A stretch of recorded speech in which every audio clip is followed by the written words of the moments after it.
Welcome back to Triple Alpha Sports Talk. I'm Josh. That's Roy. He's in the middle this time. And that's Bryce way over there. And this is our friend Anthony Rizzo, friend of the channel probably. Should be listening to us. Yeah, I know. Before we start, we're going to say hit the like button, subscribe, comment. We have quite a few new viewers. Pod's doing really good the last 2 weeks or so. Pod 29. We're going to start it. We're going to update our standings from our draft preseason. At the bottom, the standings have not changed. It is still Roy, but he had a very, very good last week. Roy's all the way up to 138. The Dodgers had a really good week. The Pirates had a decent week. And so what did it take? 2 or 3 from the Cubs, or probably should have swept us. 3 or 4, something like that. The team that is kind of holding him back a little bit is the Red Sox. They aren't off to a great start this month. No. In second place is Bryce, who also had a really good week thanks to the New York Yankees, I would say, and the Kansas City Royals. I'd say those are the 2 teams that have really helped Bryce. The Orioles still had a good month. Yankees, Cubs, okay. Padres, okay. Like shit this week. Yeah, Royals had a really good week. And unfortunately, the A's did not have a good week because they got swept by the Royals. So, and then I had a mediocre week, but still in first at 158. I don't know if I said Bryce's. Bryce is at 151. So he is 13 above Roy and 7 behind me. So I have the Braves. The Phillies had a good week. Reds haven't won a game in a month. And the Guardians continue to win every game, it feels like. I just don't get it. So, still in first. So, that's our standings. And next week will be the last week of the month. So, we will have possible changes coming up again. But that's what we have for right now.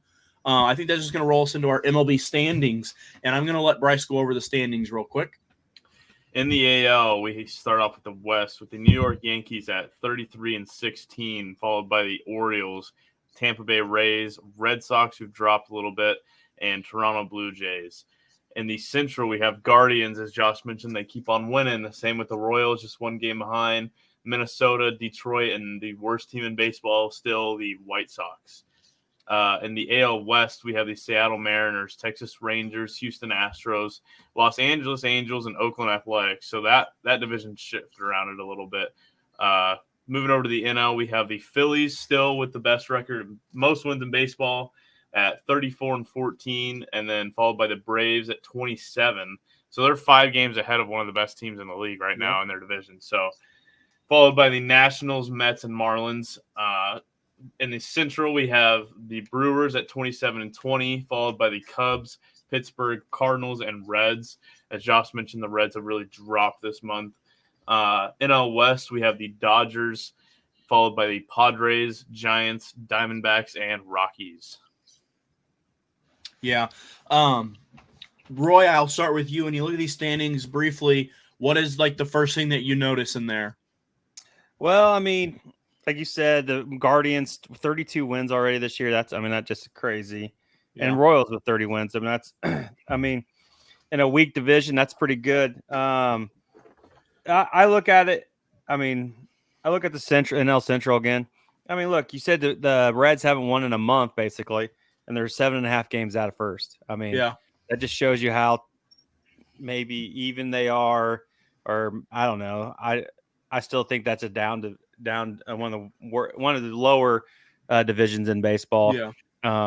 I don't think the White Sox are the worst team in baseball right now. I really think the Colorado Rockies might want to be one of the worst ones. Pretty close. They're pretty bad, and so I would, and then you got to feel sorry for the Toronto Blue Jays and the Red Sox. They've been playing a division rival or division teams, and they're getting their ass whipped. So Geese is still good. Yeah, and Bryce, how about you? Yeah. Oh wow, it's a miracle. Bryce, when you look at the standings, what's first thing you notice? To me, we've kind of been waiting for this all year. The Houston Astros have fucking year, man. Been last in the division underneath the Angels. They passed them and the A's recently. They're 7-3 in their last 10 games.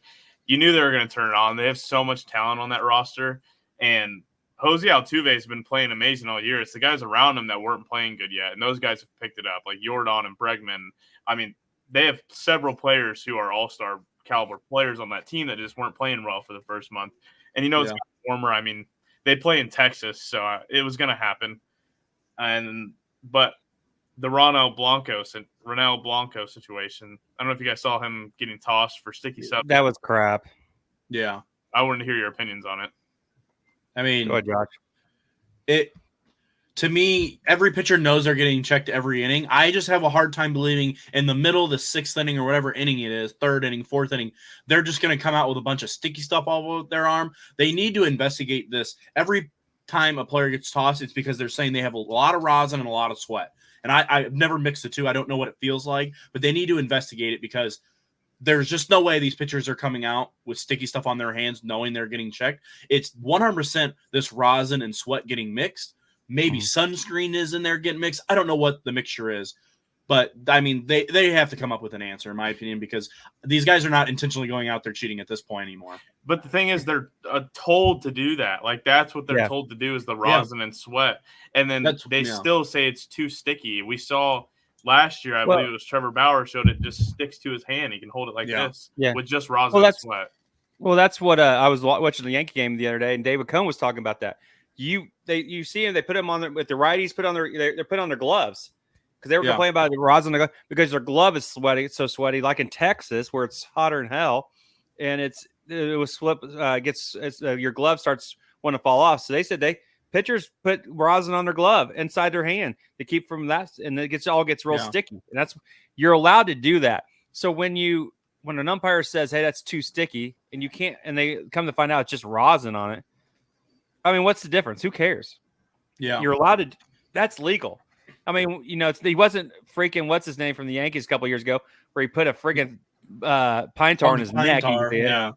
This is legal stuff that sits in the back of the on the mound there. You can use rosin. So I just think it's bullshit. I get tired of them checking. They're so worried about it. Who gives a crap?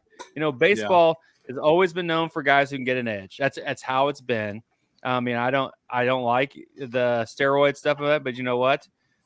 Who cares? The pitchers getting sticky stuff, and they're not putting snot in their on it or anything. They're using the stuff that's legal. That's they need to keep it away. I know. So that's what you got, Bryce, for things that stand out. That's the main thing. Yeah, Bryce, you took the one that I said. It's the Houston Astros. They're the bottom of that division behind the Angels and the Athletics for a month and a half.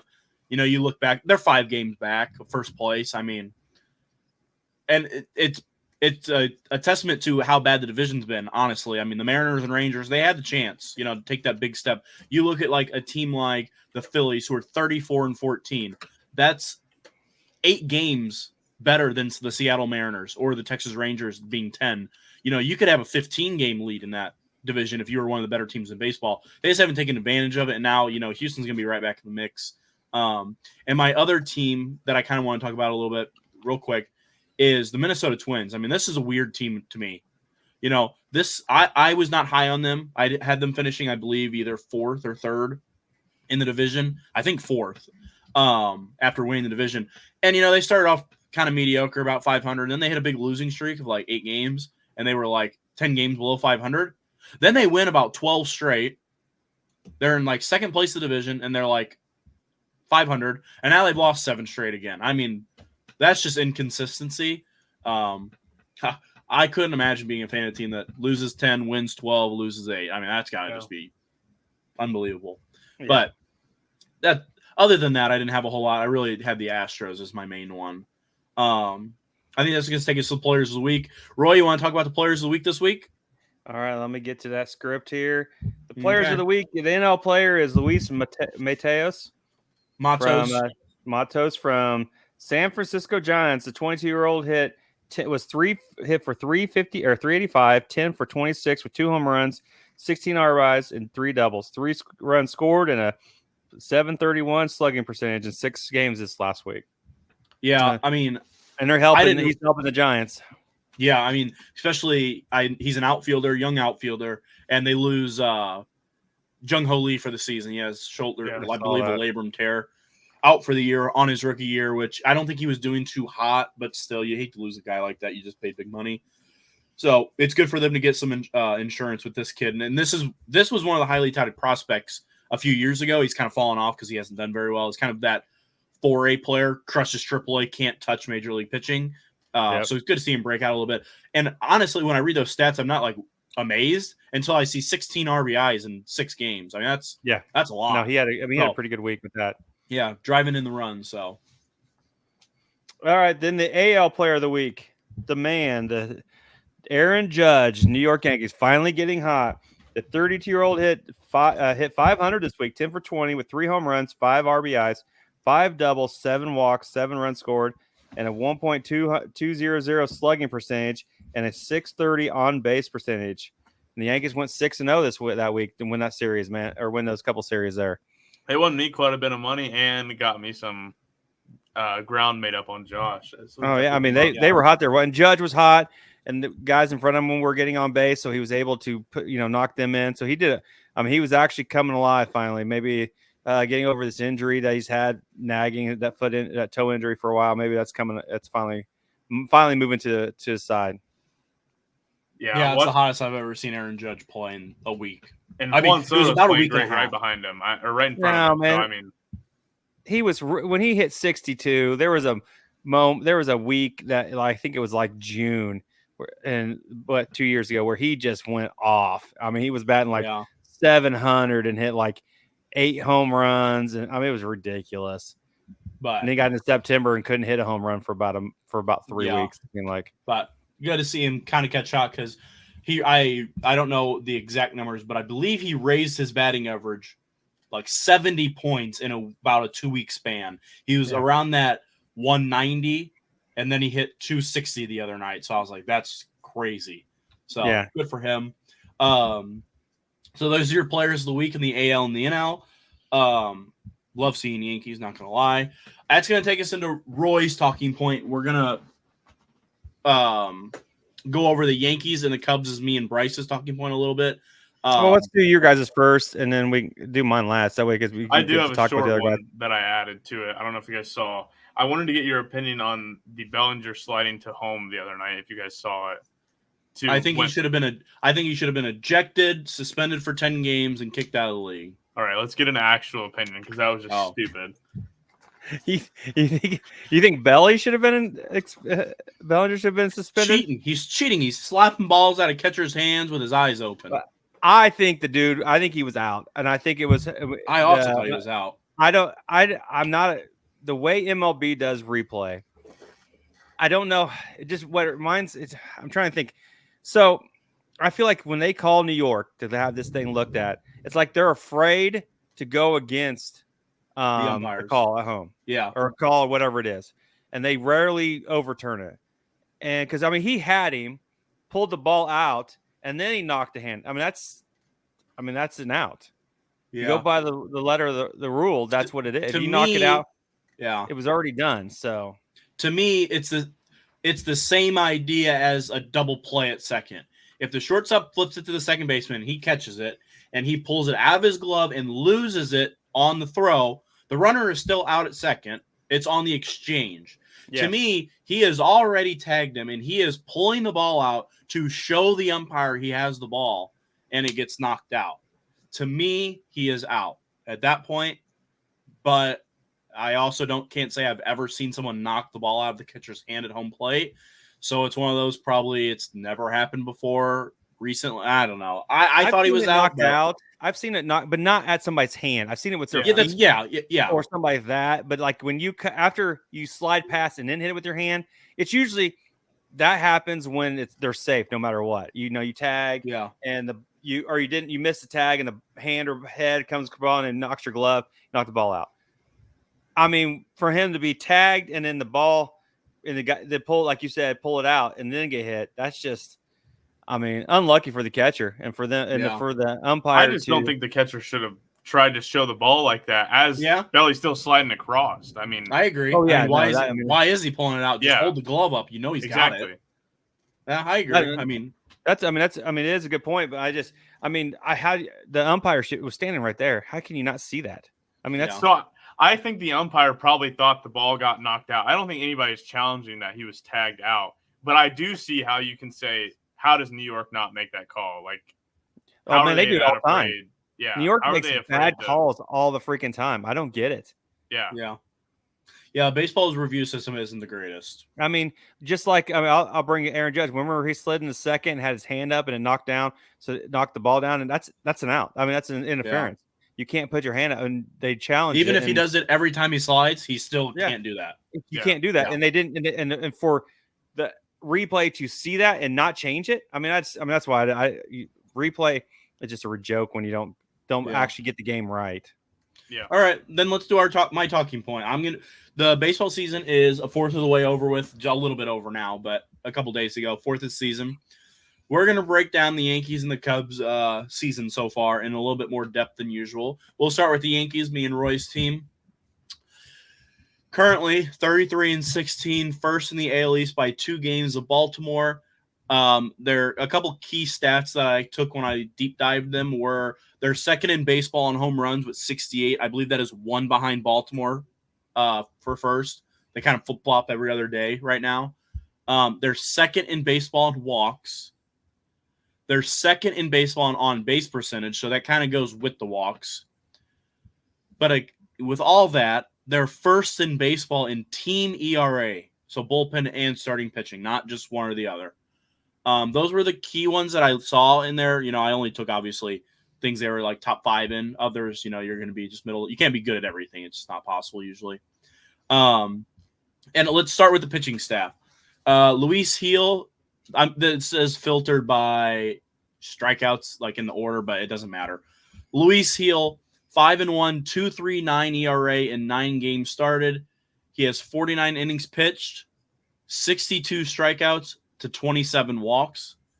Nestor Cortez, 2-4, but with a 3.56 ERA in 10 starts, 60 innings pitched, 57 strikeouts, 12 walks. Carlos Rodon, 5-2, 3.27, also in 10 starts, 55 innings, 55 strikeouts, 16 walks. The only thing that's really bitten him is the long ball. He's given up 9 home runs. Clark Schmidt, the Yankees 4 starter, 5-1, 2.49 ERA in 9 starts, 50 innings, 55 strikeouts to 15 walks. And the Yankees addition from the Cubs, coincidence that we're talking about him, Marcus Stroman, 3-2 with a 3.05 ERA, 10 games started, 48 strikeouts to 26 walks. And then the bullpen, I'll highlight Clay Holmes as a closer, 1.74 ERA. Who else? Ian Hamilton, 3.18. I mean, the Yankees just have a lot of no-names that have been really good. It's just weirdly how they do things. So let's start on the pitching staff. Roy, I'll start with you. What's the thing that you've noticed about this pitching staff that you want to talk about? I wasn't a fan of him, but the way he competes, Marcus Stroman, I have been impressed with the way I didn't want him. I mean, he still gives up a couple runs, but he battles last night he battled for almost 8 innings. We went 7 and a third, and he battles. I mean, he struggled a little bit early, and then he finds a way to get outs, challenges hitters all the time. I really like the way he's been the man on that pitching staff that we can count on that's going to go out there every night and do it. Luis Gil, we saw flashes of that a couple of years ago. Yeah. But he would always have a big inning where he get blown up. And this year he hasn't had that. And it's very been impressive. I like the way he's been rolling. He's still young, so I'm hoping that this, as we get the season goes on, it's not going to he's going to start getting hit. Clark Schmidt, I've always been a Clark Schmidt fan, and I think he's still a good he's a fifth starter, and he's pitching like a fifth starter, and he does a great job. The other two, I've been honest, I am not a fan of Rodon, and I'm not a fan of Cortez. I'm not a fan of either one of them. I don't count on them to. I just hope they keep us in the game. Then we score runs. That's exactly what I look for every night when they come in. I don't bet against them because I don't bet the Yankees are going to win. Because I just don't know which one you're going to get. You might get like the one to Rodon the other night. We pitched great for 7 innings, or you're going to get the guy who got beat up and was out in 3 2/3 the other day, so 2 weeks ago. So it just depends on who you're going to get. So, but the bullpen, we need a closer. you can say Holmes has been great. I want a closer. Okay. Bryce, I know you don't know as much in deep detail of the Yankees as me and Roy do, but what are your thoughts on this pitching staff so far this season? To me, you can just talk about certain players if you need to, however you wanted to go about it. Your pitching staff to me is like, it's exactly what the Yankees need, because you have a ton of guys. All of your starters are going to give you good 6 innings, and they're going to give you 2 to 3 run ball games. And with the Yankees and the bats you guys have, you should be winning 2 to 3 run ball games every single night. And every one of these guys that I'm looking at on the list, that's what they're going to give you night in and night out. I don't think that you guys have the ace who's going to go out and pitch a no-hitter for 6 innings or a shutout He's for coming 6 back. innings. He will be coming back. Yeah. He's not here right now. But that'll be great for you guys, because then one of these guys can go to your bullpen. Cortez. So, yeah. And where I think Cortez probably fits better as a relief arm and not a starter who's going to go 5 innings. So I think that's amazing for you guys. And then on the hitting, I mean, we hit on it earlier. Aaron Judge is coming back. And, I mean, that lineup is very scary when Aaron Judge is playing good. Rizzo's been playing better, and even Stanton's been showing some good signs lately too. Yeah. So you guys have got to be happy with the way you're sitting right now. You're one of the best teams in the league at this moment. I think if the MLB Power Rankings has you guys at first. So, I mean, it's hard not to – there's obviously things every team can improve on, but this team is doing really well right now. Mm-hmm. Yeah. I've been impressed with the pitching staff. I mean, Roy, we both know how good who's the pitching coach? My mind Matt Blake. We know how good Matt Blake is, and ever since he came to the Yankees, that's when the shift started on lowering ERAs. I'll be honest. Taking names aside, if you're to tell me the worst Yankee of the 5 who've started the entire season, we've had the same 5 rotation. You're to tell me the worst ERA is 3.56. I'd have jumped off a bridge and been so happy. I mean, Nestor Cortez to me is our worst starter at the moment. He's 2-4. I don't really care about record. That a lot has to do with what you get offensively that day. If you're telling me our worst starter is going to have a 3.56, 57 strikeouts to 12 walks, and have given up 7 home runs, I'd take it all day long. I mean, as a worst starter. To me, I don't think Luis Gil can possibly keep this up the whole year. I would love to. That's what I worry about. I mean, he's young. He also is coming off Tommy John 2 years ago. Last year, he pitched in the minors a lot and was just getting rocked. He just won the job this year. He's been excellent outside of the walks. To me, Luis Gil is your bullpen arm, because you don't know what you're going to get some days. You might get all the strikeouts. You might get all the walks. You don't know. Stroman, to me, I have really liked Stroman. I might not be as high on him as you were, Roy, because I've watched a lot of Stroman starts. He doesn't have the overpowering stuff, but he can pitch. But if he gets an umpire that's a hitter umpire, he gets rocked, dude, because he has got to throw the ball in the zone, and they just light him up. But if he gets anything off the corners, he exploits it the entire game, which that's a pitcher. But he doesn't have anything that overpowers people, so that makes me nervous. Clark's been a revelation. I mean, he looks like a future, long-term starter.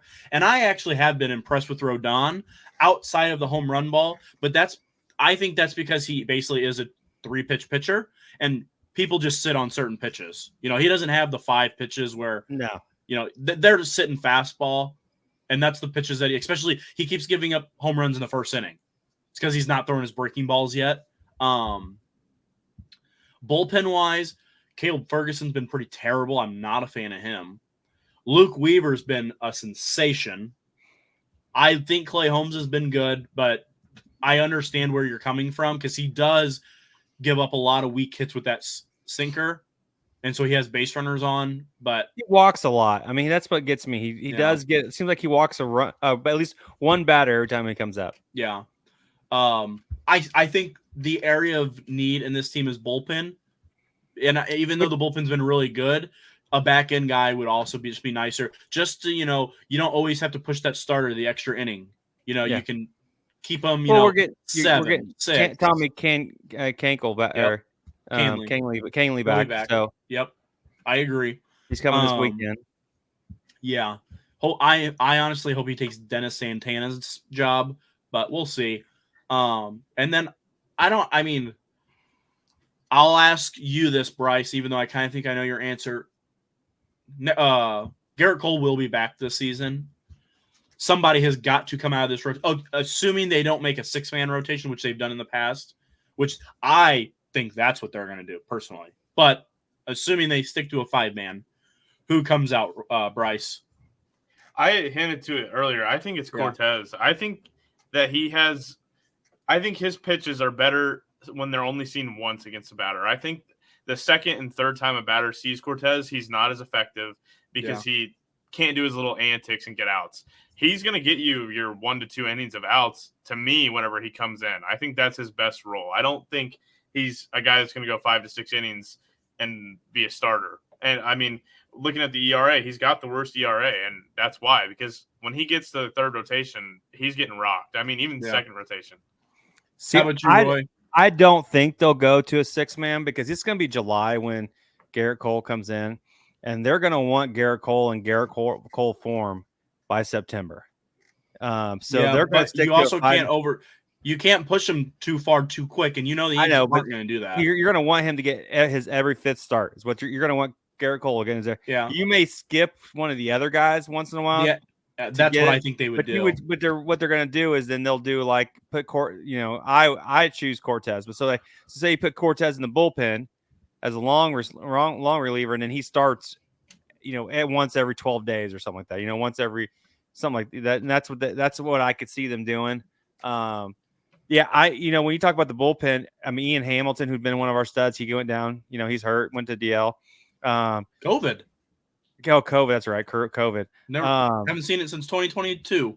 Yeah. So you got him out, and I'm not who you said Santana. I wasn't a Santana fan. Santana's who I think is on the chopping block soon. I think, and then it won't be Weaver, Holmes, Ferguson, Birdie, or Hamilton. But so it's got to be Santana. I've not been a Ferguson fan either. But they won't get rid of that lefty. Yeah. But they got, is Victor Gonzalez still? He's still in there, and he's been decent. I don't think they're going to move him okay.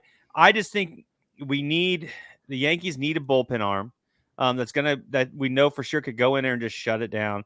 Ian Hamilton, I thought, was that guy, and I don't know if it's Loaiza even have a chance of coming back at the end of the year.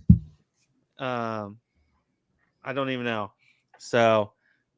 That's one guy. I mean, I loved Loaiza, but but the Yankees they need a bullpen arm, and then with Garrett Cole coming in, that's going to give us the guy that will battle to get that one win, that first place winner. If we need that game 1 winner or something like that for the playoffs. Sorry, bad storm. Kind of froze there for a second. We're going to go into the hitting side of the Yankees, and this has definitely been the weaker side of the two because the pitching staff obviously been the best in baseball. So. It's hard to team ERA wise. So hard to be better than that. But, I'll keep it short and sweet for my portion here. Aaron Judge and Juan. So Aaron Judge had a abysmal month of April. Such a great month of May so far. Leads the team in home runs. Judge does. He's currently up to 271, which is respectable just by itself. On base percentage, almost 1,000. He does have a lot of strikeouts, but a lot of that has to do with the month of May. 39 walks, which leads baseball. 13 home runs, 16 doubles, which leads the team by a good margin. And then Juan Soto, he's outside of maybe the first week and a half where he was unbelievable. He's just been consistent. I mean, he's hitting 316 on base of over Judge's on base was 406, not 900. That would be the best of all time. That was on base plus slugging. His on base percentage is 406. Juan Soto's is 415, so he's actually been on base more than Judge. Just behind him in walks, 33 to Judge's 39, but just big hit after big hit and long at bats. And he's just been an incredible addition. And God, does he love it there? He is not going. Not a doubt. Not a doubt in my mind. But that's when, the other hitters I'll call in this lineup take a step down because it's hard to be on their level. Stanton has been healthy this season. He has played in 42 of the 49 games, but those are just days off. Those are not injuries. 11 home runs. He's hitting 252, which is better than he has in a long time. His God. on-base percentage is 300. Probably He's not about 50 points. What's that? That's the best Stan's batted for about 50 points. Yeah, that's what I'm saying. 3 years. Yeah. 252. He's only on base 300, so he hasn't walked as much as he has in the past. Bryce is an idiot. But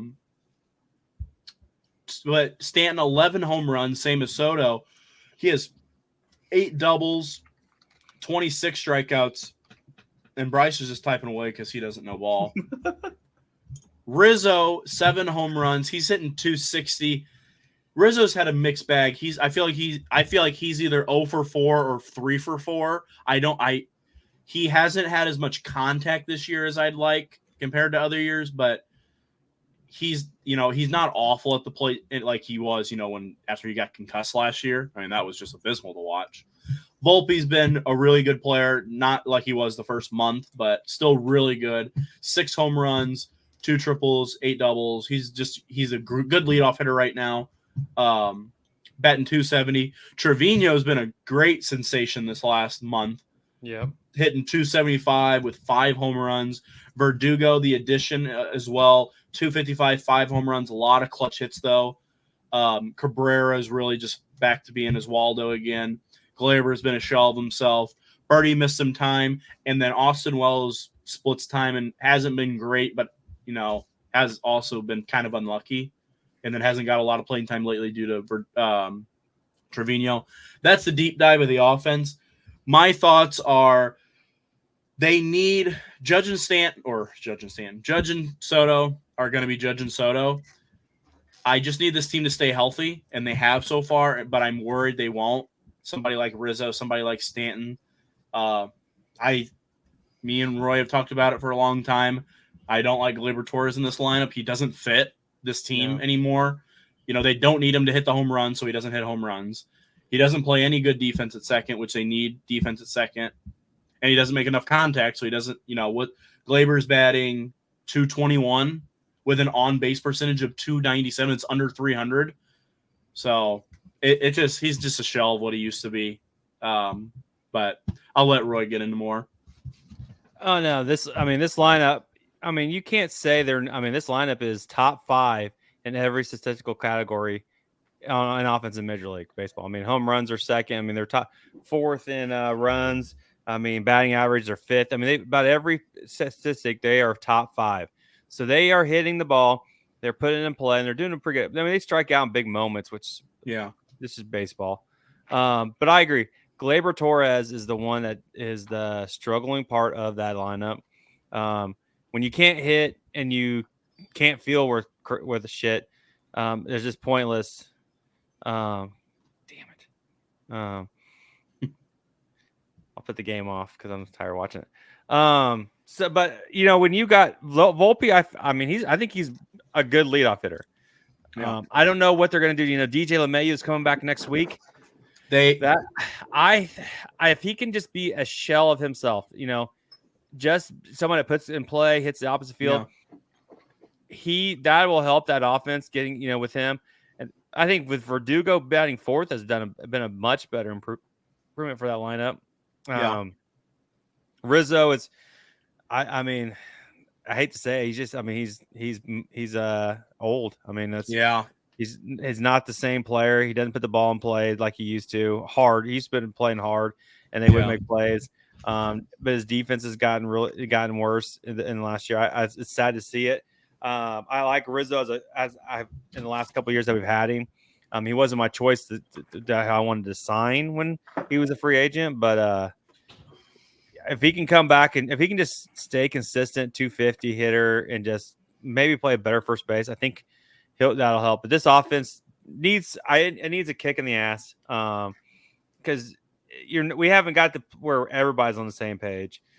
Soto has a night off. Judge picks up. If they can get on the same page and get this just flow, I think this team will be ridiculously dangerous. Yeah. Bryce, how about you? What do you think about the offense? You kind of touched on it a little bit. Yeah, you hit what I wanted to say. Aaron Judge and Soto are the two guys, that are going to be who they are night in and night out. I know Judge had a down month, but I don't think that's going to affect him much the rest of the season.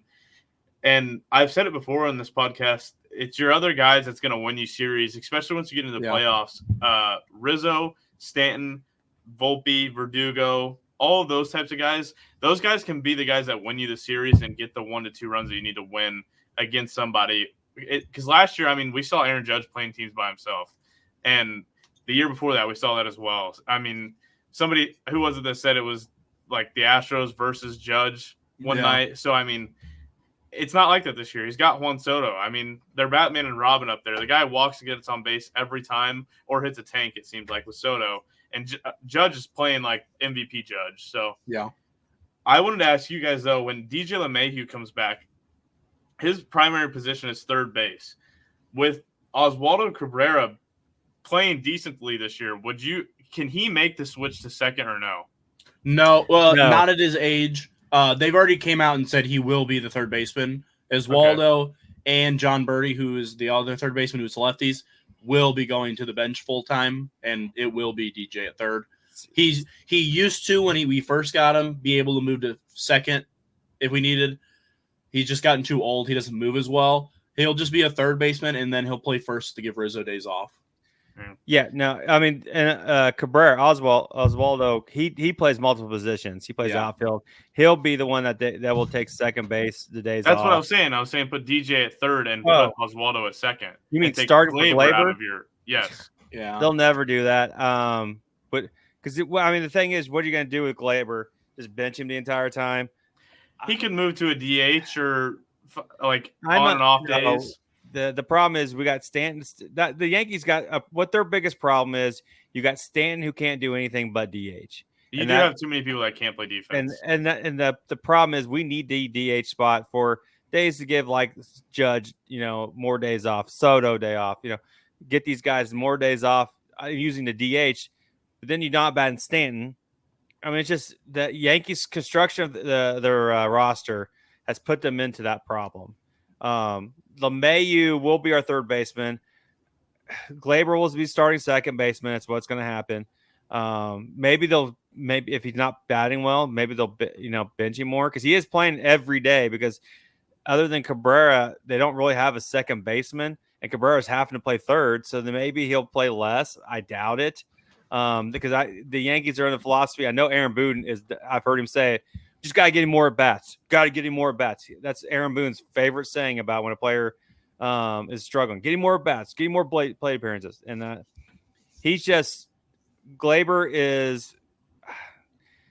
He's just a guy that has been lazy since we've had him. He's never tried to, in my opinion, improve. I mean, when he was younger, he could hit the ball and just put in play. And then they wanted to get him home runs, and now he just can't. I mean, he's just not the player he used to be. Yeah. Well, he's not a contact hitter. It's not what he is. No. Okay. He never really was, maybe other than his rookie year. The first 2 years, he wasn't too bad at it. Yeah. So, he's not the guy that's going to, be at the middle of the order, just get on base. This is not what he is. Mm-hmm. He also doesn't have any power anymore. So, he's not hitting home runs. All he does is walk and strike out and get a single. I mean, every once in a while, it just doesn't fit with this team. This team needs maybe a speedster at second that just puts the ball in play, maybe hits a bunt, catch the defense off guard, something, Or, I mean, I don't think they need a bopper, but they, how many second basemen really boppers nowadays? You think of the second base position, you think of Luis Ariz, Nico Horner, like players like that who get on base a lot, but they play great defense as well. Yeah. And that's not what that's the thing. You need defense. Yeah. And when he's not, I mean, he is terrible at defense. Absolutely horrible defense. But I will say I did choose the Orioles to finish first. I've been very impressed with two things of the Yankees. That'll be my final thoughts. How good the pitching staff has been without Cole. I mean, they have been excellent. And I hope I don't jinx it, how healthy they've been. They haven't had a star go down. You look at Judge, he's played every single game. Soto, he's played every single game. Gleyber, he's played every single game. Rizzo and Volpe have only missed one. And Volpe's was because he had the shits, literally. So these guys have been healthy and they're playing. And I think that's what's made the biggest difference on Stanton. He hasn't gotten hurt. He's there every day DHing for the most part. He's consistent. Wait, now will he go down? Probably. Probably. If he tries to run over. If he runs over 4 miles an hour, he's going to tear a hammy, but that's okay. That's going to take us on to the Cubs, and I'm going to let Bryce take over for the Cubs and really deep dive the Cubs. All right, the Cubs are 26-22, and they're second in the NL Central, and they are 1.5 games back from Milwaukee. They are 14th in home runs, 4th in walks, 24th in average, 11th in on-base percentage, and 11th in ERA. They have 12 saves with 9 blown saves. The starter ERA is 3.32, and their reliever ERA is 4.18.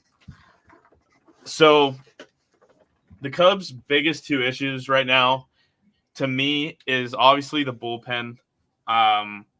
It's been talked about all year. We have probably the worst bullpen in the entire league. We don't have a closer, and we have about 3 guys maybe that can come out and give us good innings out of the bullpen. We just added another one, actually, Tyler Wells. Not Tyler Wells, Tyler Miller. I didn't know much about this guy, but he's came out and played pretty good for the Cubs. He just pitched like 3 innings in the Braves game tonight and didn't give up a run. So this guy, to me, that's the type of players we need. I still want one more move for one more bullpen. The other biggest issue is we have a lot of bats in our lineup that are ice cold and cannot touch the ball. I mean, you go through our lineup, we haven't been healthy since the 2nd or 3rd week of baseball. Belly came back, Swanson went down. Then Nico Horner goes down, and then now we have 3 players. Seiya Suzuki went down right before Belly. So that's 4 stars right there that have been out. Tonight's the first night we've been healthy in a month and a half. So I think that us being in second is right where we wanted to be with the amount of injuries we've had and we've had 9 blown saves. I mean, you just take half those away and we're winning the division by 3 games. So that, and then the cold bats. I mean, Nick Madrigal playing for Horner, Masterboni playing for Swanson. Ian Happ is one of the worst baseball players in the entire league this year. I mean, the guy's – let me see what his he's batting 205. Yeah, he's batting 205. The guy hit a grand slam and has like 1 other home run. He's got 2 memorable plate appearances I can remember.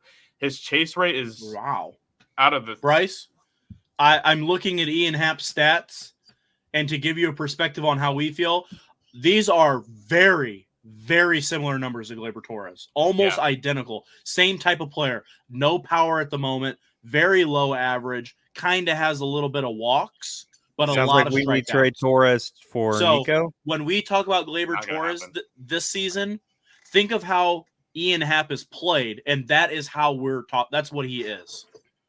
It's bad baseball. And to me, we have 4 outfielders who are big league players. Why not give Happ a week off of baseball? Like, the guy is clearly in his head. Sit him out and put Tauchman in left field. I mean, Pete Crow Armstrong's been playing great too for us. He just got sent back down to the minors now that we're fully healthy. I don't see the reason. Yes. I hate the Cubs. They just recalled somebody else. I don't remember who it was. Swanson got brought off the IL, and so did Horner, and they dropped PCA down. So, I mean, I don't understand how he got taken out of the lineup either. To me, Ian Happ, I think he just needs to be in the dugout for a week just to clear his head, maybe quit the switch hitting, because it doesn't seem like his switch hitting has been good at all this year. I mean, something has to change his numbers, or we deal him. I mean, I don't know who's going to take a player that's playing that bad. You just have to hope that he would rebound wherever he went. You could get rid of him if you are willing to eat money and add a nice prospect to him. That's you can get rid of anybody. They will not be able to deal him. He just signed an extension this offseason for 3 years, $61 million. Yeah. So he's getting 20 a year, and I mean, no one's going to deal someone on a first-year deal. You can get rid of anybody if you're willing to give a top prospect with him. See what's happened over and over and over. You can get rid of anybody you want. But at that point, we have plenty of prospects. And if you're willing at that point, why would you trade a prospect and Happ? No. When Happ has the history of being a good player, you never know when he can tap into I'm just saying, it. if they want to get rid of him, they could. I don't. I see what I you're they saying. want to get rid of it. You can get rid of any player you want as long as you're willing to eat money and add a prospect to it. You can get rid of anybody. Yeah. I just see the Cubs. Their biggest problem. I mean, your bullpen's bad. You do need bullpen arm. but you'd have nobody hits home runs. I mean, no, that's not our team. Well, they don't have a lot of they don't have the star power home run numbers. Yeah. They don't have anyone at 10, but they have 9, 7, 7, 4, 4, 4. I mean, Belly being out for almost a month. I mean, it hurts, but you need another bopper back there to hit. Yeah. And when your batting average is that low, 265 is your highest average. You need somebody that's going to at least put the ball over the fence more often than what you're seeing. That you got to have either good averages or a home run hitter, and you don't have right now. You don't have either, and that's what's hurting you. And I mean, you can have great starting pitching if your bullpen's crap, but if you're not scoring runs either, that's going to hurt you too. So I mean, when you talk about runs, I just looked at it. They are 15th in runs. I mean, you've scored 215 runs in this year compared to the Milwaukee Brewers, who are 3rd in runs. So I mean, that's what you're looking at. I mean, that's what got the Cubs down right now. The Cubs bopper is Christopher Morel right now. He's got 9 home runs and he's batting .216, but he's one of statistically the unluckiest hitters in baseball right now. The guy is ripping 110 off the bat almost every time. You know, he'll go 0 for 4 with 310 hits or 410 hits. So, I mean, that's not going to happen all year. You can't be the unluckiest player all year. It sucks. It's what it is. He's got the 7th fastest bat swing in the league. And to me, 9 home runs, that's good for how unlucky he's been getting. So I think he'll turn it around. And one guy that's really been surprising me lately is Patrick Wisdom. He needs to start being in our rotation more because that guy's playing phenomenal right now. And he can be another home run hitter for us. He only has 2, but he's only played in 16 games and he's batting 228. He seems like he gets a double every other game that he's playing. So I think him and Bush need to start switching out some reps. He can play first just like Bush can. He can also play third just like Bush can. They're pretty much the same player. They both can hit home runs, and one of them's doing it better than the other right now, in my opinion. But the best part about the Cubs has obviously been our starting pitching. The starter ERA is 3.32. That's a little inflated by Kyle Hendricks having a 11 ERA. Well, it isn't a little inflated. It is because of him. Yeah. 10.57 ERA compared to the next highest is 4.70. I mean, that's terrible. I really don't understand how he keeps being in this lineup with the way that our pitching's been this year. Now that Steele's back, there really is no reason for him to be in the lineup. It should go. And Steele's not been having a great year. He got hurt the opening game of the year. I think he kind of showed up to the season a little out of shape, pulled his hamstring, and then got to sit down on an injury for another month, and he's still out of shape. So I think he just gets up there and gets tired and starts losing balls, and they're getting rocked. So I can see him coming back around. I mean, he was a Cy Young candidate last year. I don't think it's going to be this bad all year. I just think he needs to get a little more in shape to get through that lineup the second and third time. And then it's going to go Shota. He's arguably the best pitcher in baseball right now. He's got a .84 ERA. Yeah. And then the ass man, Javier Assad. I can't not. 1.49 ERA. He's in the top 5 of the league in ERA right now. And then Tyone has a 2.2. He's playing great. I'm trying to think of who else is the starters. If you don't count Hendricks. Wes Nesky's got a 1.91, but it's only hard. 3 starts, though. He's been playing in the bullpen a lot. Yeah. That's why. So him going back and forth. Ben Brown's got a 3.57. He got blown up his first game of the year as a starter, but they've been bringing him out of the bullpen in the few games he started. I think he should be our 5 starter. I don't see any reason for him not to be. The guy's like 6'5" and just pumps gas in there all the time. So, and then we do have a few injuries. I mean, Lovelady's not on this team anymore that I'm seeing, and he's the one that was traded for Miller and a prospect, I believe. Merriweather's hurt. He's one of our decent closers, and Smiley's hurt. He's gotten decent closing as well. So I think when they come back, our bullpen will obviously be better, but I think we need to make one more move. And right now the Cubs have the highest odds to land Mason Miller, if you guys have seen that. So if we could add him as a closer, this team's going to start climbing the ranks. You're going to see them go to first in NL Central and not lose it, as long as they stay healthy. Yeah. I mean, Roy, do you want to go next or do you want me to? No, go ahead. I mean, I look at this pitching staff. I mean, it's been unbelievable. Take out Kyle Hendricks. I mean, I know the Cubs, to me, they don't have a really deep rotation. You know, they don't have that 6th, 7th, 8th guy that MLB ready right now.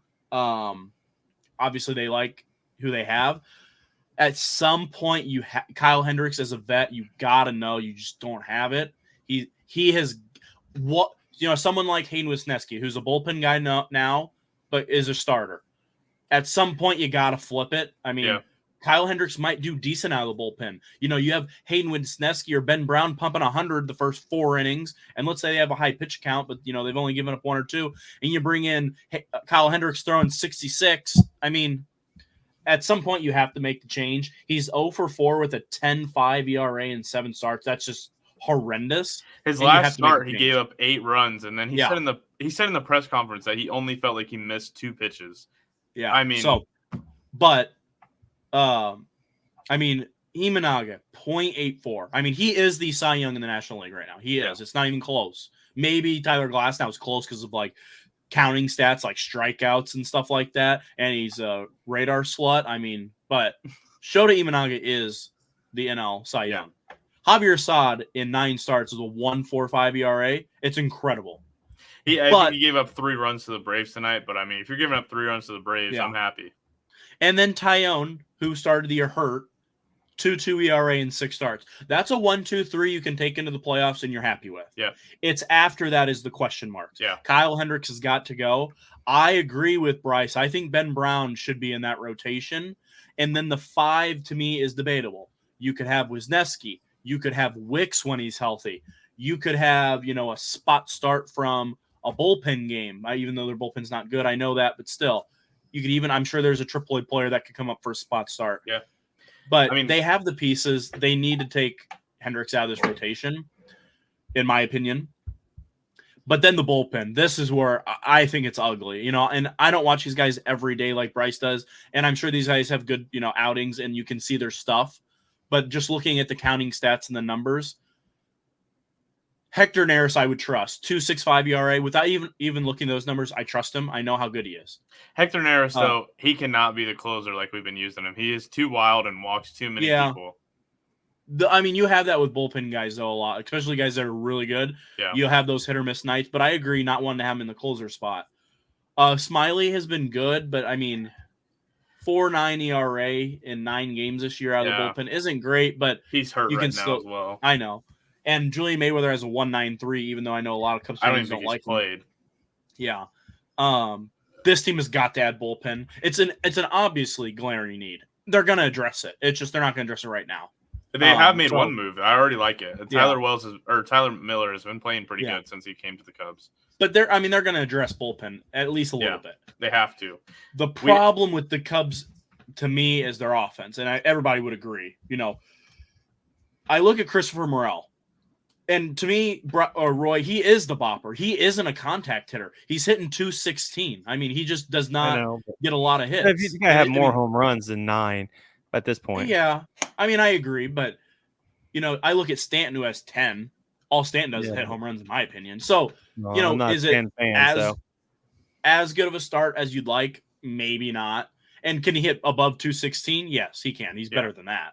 But is he going to hit 295? Probably not. He's going to strike out a little bit more. Bellinger, 263 with 7 home runs in 10 less games or 15 less games than Morel. I'll take it. You're fine. Michael Busch actually really doesn't have great counting stats. Michael Busch has been terrible outside of 6 games. I was going to say, you talk about that week where he, was the best player in baseball. Walk-off. Yep. Yeah. Seiya Suzuki was off to a great start before he got hurt. And Swanson hasn't played a full season, but he hasn't been very good in his games. Was he hurt while he was playing? I don't know that. The offense is what's been bad. And there's one glaring hole of the Cubs that I've noticed looking at the counting stats here that I didn't know personally. When I think of the Cubs, they're a contact hitting oriented team. They get a lot of hits. They walk a lot from what I've learned this year, but they don't hit a lot of home runs. But I look at these counting stats. Michael Busch is top 7 in strikeouts. Morel has 40. Dansby, who hasn't played a full season, 41. Tauchman, 37. Ian Happ, 52. That is not Cub-like from what I've watched the last few years. And a team that is, the Cubs, unless they get that big home run, which I'm not going to say it's rare, but, they're not a home run hitting team like other teams. They need 2, 3, sometimes 4 hits in an inning to get a run across. Yep. If you're striking out, it's too hard to do that. You're going to hit, like Bryce said, Morel's going to hit one on the screws for an out. It's going to happen. If you have, let's just say, single, strikeout, line out, I mean, it makes it feel even worse. So I don't know what the stats are, but I bet we have left probably the most runners in scoring position this year. The amount of leadoff doubles that Tauchman and Horner get left on there, it's got to be up there for a ton. Yeah. Roy, I'll let you go ahead. I mean, the Cubs, if you're going to be a contact hitter, you got to start. Strikeouts are going to eat you. I mean, the Yankees have watched that. We watched that for years. I mean, these strikeouts are going to hurt you. The best teams in baseball are the ones that put the ball in play, make good contact, and are hard to strike out. I mean, that's what Houston Astros has been living off of for 10 years, plus the drums. So it just depends on what – I mean, if the Cubs want to be that team, they're going to have to find players who will make consistent contact or get these players to make it. I think your bullpen struggles, and I still think you need a bat. But the thing is about the Cubs, and you're in that division, all you got to do is hang on till the trade deadline and make a move, make a couple moves. Because it's not like even if you start, some guys again go down and you lose 10 straight, you're not out of it in that division just because there's not a really team that's going to run away with it right now. I mean, the Brewers are playing really, really well. I don't see them doing it continue that way, but they may. Things will change as June. I was looking at June when it starts getting really hot. Players start getting hurt. You start finding, getting these little nagging injuries. Teams start showing their true colors in June, right before the All-Star break, and that's when you finally see who's going to be actually the teams that are going to be in the playoff hunt. So the Cubs, I mean, all I got to do is hang on, keep winning games or winning series, and you'll get a couple guys to help you out to come off the bullpen and come, maybe help with the bat. You'll be just fine. I have 2 things to add. One, Bryce, you wanted to know left on base. Cubs are actually 15th, middle of baseball, the middle ground. Kind of surprises me. Leaving 6.73 runners on base. The leading team is Pittsburgh at 7.48. New York is in the middle of the Cubs and the worst team at 7.08. The other thing I want to say is about the Cubs pitching staff. I give a lot of credit to their new head coach. Yeah, Chris Counsell. You think about the Milwaukee Brewers, what were they good at in the last 5 years? Pitching. Bullpen guys you hadn't heard of. Starters just getting the job done. Same thing the Cubs are doing. I think that's a reflection of him. Not only him, obviously these guys are taking steps, but I give him a lot of credit as well. Okay, I think that's going to take us into Roy's talking point. Roy, what do you want to talk about? I just want to get your we'll start with the American League. I want to know who you guys think will make the 6 teams that'll make the playoffs. In your opinion, right now, if you had to pick the 6 teams, who would you go with? Sorry, we'll go with the American League first. Or you want me to go first? Josh is go first ahead. Again. Go ahead, Bryce. Oh, there he is. All right, I'll go first. And I didn't rank them. I just have the 6 teams. I don't have their seeds. No, you don't. That's just okay. I have the Yankees, the Orioles, the Guardians, the Rangers. I have the Astros and the Royals. So you think the Astros are going to make that big of a jump? I think that the Astros division is weak enough, and they're climbing so fast already that I think they might win the division at this point. Like you cut out for me, fast. Bryce. What were your last 3 teams? Rangers, Houston, Royals. And you said Guardians early, right? Yes. Okay. I got your teams. All right, Josh. Let me hear yours. I have the Yankees and the Orioles. I have the Guardians and the Royals. And I have the Astros and the Mariners. I don't think this Texas team has they're not. Their pitching staff is not there. I just don't, unless they go and add, but I don't think they can add, they are getting Max Scherzer back eventually, but, Max Scherzer is so much, so old now at this point. And Seattle's pitching staff is too good. They will win games this year. So, yeah, I have that. I actually would have the Rangers in over the Royals or Guardians, but their division's so weak, they're going to tally up too many wins, I think. So, Oh, yeah. So that's my American League. I have the exact same 6. I have the Yankees and the Oilers. Gosh, the Guardians, the Royals, and I have the Mariners and Astros. I have those two coming in. Yeah. I think Texas won't make it.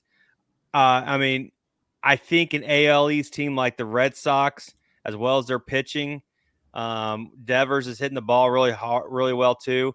That they could make a move that could get them sneak into that last playoff spot. What's going to hurt them is playing in the division against everybody against that whole team, or a whole division. That's how I look at the American League. Now let's move to the National League. Bryce, you go first. National League. And the National League, I don't have them in order. I have the Cubs, Phillies, Braves, Dodgers, San Diego, and the Nationals. Wow, Nationals. I don't hate it, really. I don't personally think that, but I really don't hate it. The National League, to me, is open at the bottom. This is the harder one, in my opinion. Yeah. And they're so close that there could be anybody. Go ahead. Yeah. Josh. I know I have the Phillies, Braves, and Dodgers. I also think the Cubs get in for sure. So I'm at 4. I have to put the Brewers in there right now. They keep winning for the most part. And I think the Pirates are so bad. I really do. And my last team,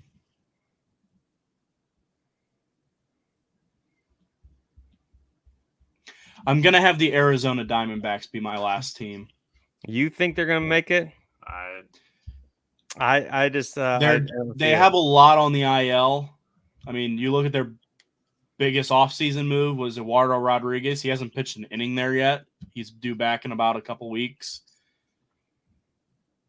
They still got to play Colorado a lot. And a thing that I look at when I look at how good a team has been is run differential. You look at the Giants, who are a game in front of them in their standings. The Giants' run differential is -28. Arizona's is only -3. So they've lost a lot of close games. Pitching staff has come back and pitch better. Well, yeah, but the Diamondbacks have lost a lot of close games. I mean, to be fair, you look at the Cubs, who I think are going to make it. They have 26 wins, and they're in second. Arizona's got 22. So yeah, they're 10 back in their division, but they're only let's say Milwaukee wins that division. Then a wild card comes down to wins. It doesn't matter what place in your division you are. Oh, yeah. So, if you think the Cubs are a lock to make it, even if they wouldn't win the division, or the Brewers in that case, Arizona's 4 or 5 games back of that. I mean, they're really not out of it. Just because it looks ugly at 4th in their division doesn't help the Dodgers or one of the greatest teams I've ever seen. So, Joey's batting .356 right now. Yeah, I mean, it's what happens when you cheat and you bet on games your whole life. Yeah. I got the Dodgers, the Phillies, the Braves. I have the Brewers, Cubs, and Padres. Make the playoffs. So I can see the Brewers making the playoffs. I mean, they're winning a lot of games. I know, and you got +39 run differential. Yeah, again, that's another thing that tells me they're not just squeaking by and getting lucky. They're playing good, and I didn't have them playing that good, but I haven't. Like I told Bryce, I haven't looked at their schedule to see if they've been playing. The White Sox. I haven't really looked at that. Deep dive into that. They are, I can tell, against teams greater than 500. They're 11-12. So, I mean, basically 500. And no team in the division is better than them against teams. The Cubs are right behind them at 11-13. And the Pirates are 11-13. So, Nope, that's all I wanted to talk about was the play. We guys play out, so we're quarter way done, almost to getting into the summer now. And that's where we'll see what happens. All right. I think that's going to take me to my lock of the week. I did not win last week. The Stars won 5 games. Stars won I think they won in 6 games, but I think they lost game 1. So they won 4 of the last 5. The one they lost was the one I bet on, so it's unfortunate. Did win $300 the other day in a baseball bet, though, so probably going to go back to baseball. Wow. Just opened DraftKings, Pacers, Celtics, 2-point game with a minute left. Pacers winning. Huh. In Boston. In Boston. Oh, let's go to the baseball world. Tomorrow is when you guys will see this, so I need a Wednesday night game. Ooh. Don't love it. I do like Blue Jays to beat the White Sox by 1.5 with Chris Bassett on the mound. I do like that.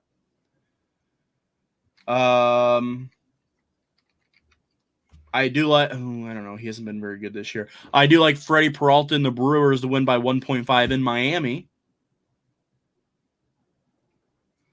And that's a pretty good payout. So I'm going to leave it at that. Plus 330. Brewers minus 1.5 against Miami. Toronto minus 1.5 against the White Sox. 25 pays $107. That's going to be my lock of the week.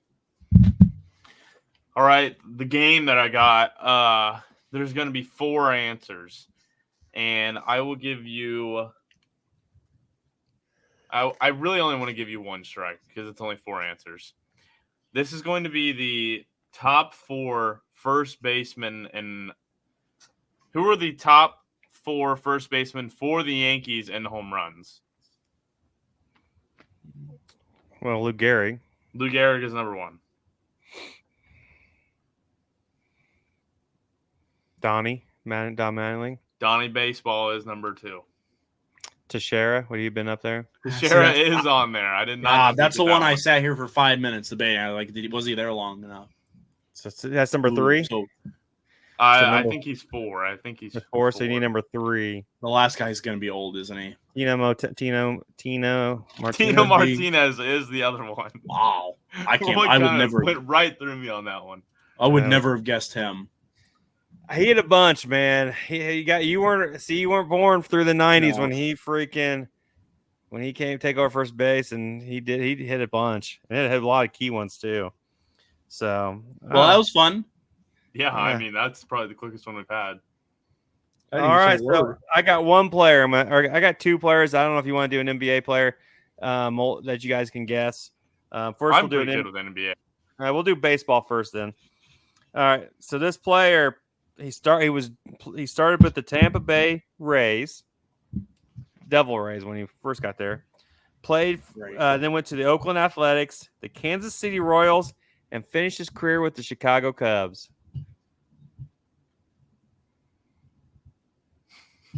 Timeline? From 2006 to 2019. Oh, fuck. Oh. Say the teams again. The Rays.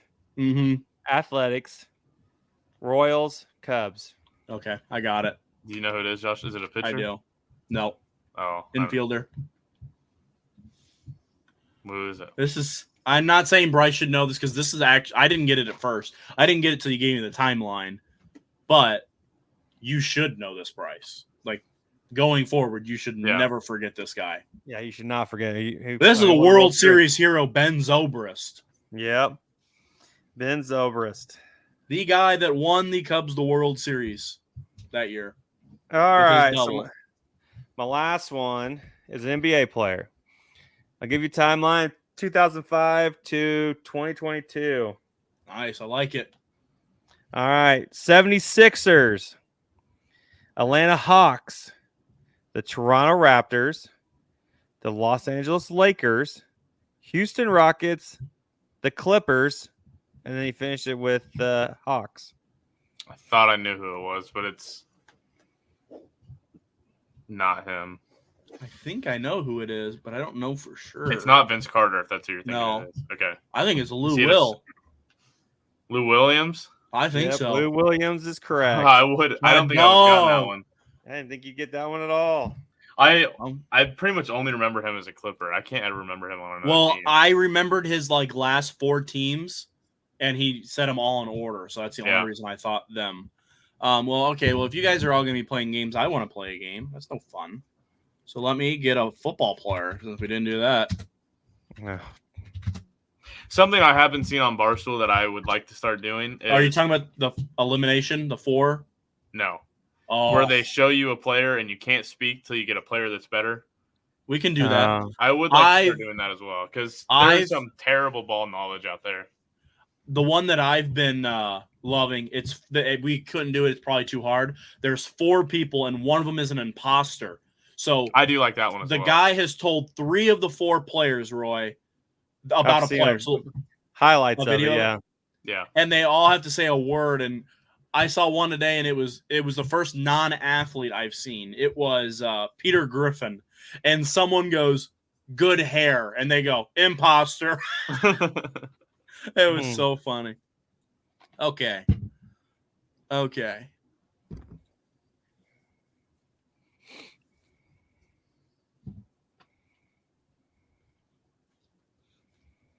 You guys ready?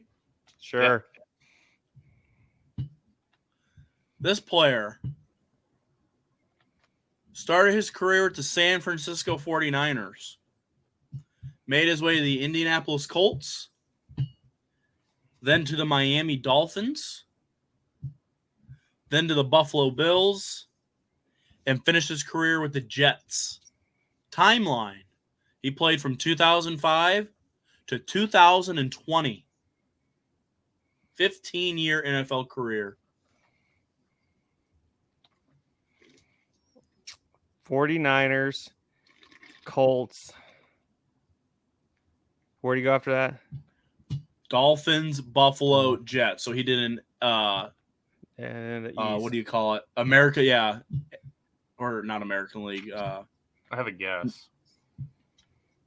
Your guess? Can I get it? I kind of want to get a hint before I say a dumb guess. I'll give you guys each 2 guesses. Like, you can spitball one, and then I'll give you guys like a final one. LaShawn McCoy. This is not LaShawn McCoy. Shady would have had to have the Eagles in there. Yeah, you're right. I think that wasn't who I was thinking of. I was thinking of a receiver. Am I close? You're close. It's not a receiver. You guys want me to give you spitball a name, just anything that you, or you have nothing. Oh, I had a wide receiver, so I was. Okay, then I'll give you guys your hint now. Bryce did nail the position. He is a running back. Oh. Frank Gore. It is Frank Gore. It is Frank Gore. Roy was a big Colts fan then. He should have gotten that.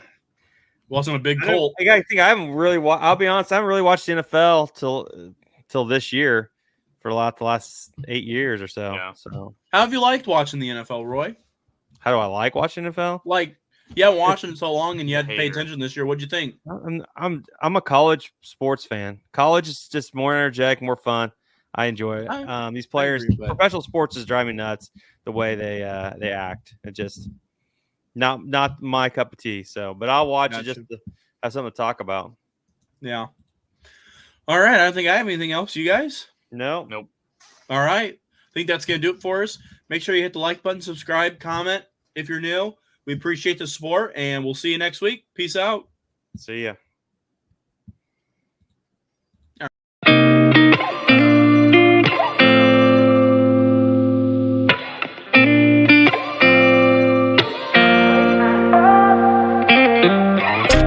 Gotta find my way to you, even though you're next to